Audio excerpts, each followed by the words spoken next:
স্তনে হান্নানা একটা খেজুর গাছের নাম, যাকে ধরে খুতবা দিতেন রাসূলে আকরাম, যাকে ধরে খুতবা দিতেন রাসূলে আকরাম।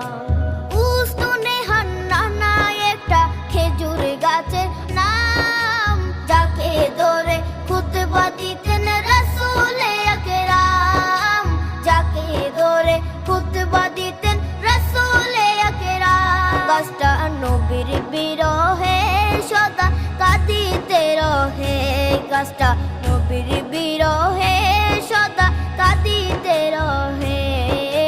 হতবাক হই দেখে যত সাহাবায়ে কেরাম, হতবাক হই দেখে যত সাহাবায়ে কেরাম। নবী রহমতে আলম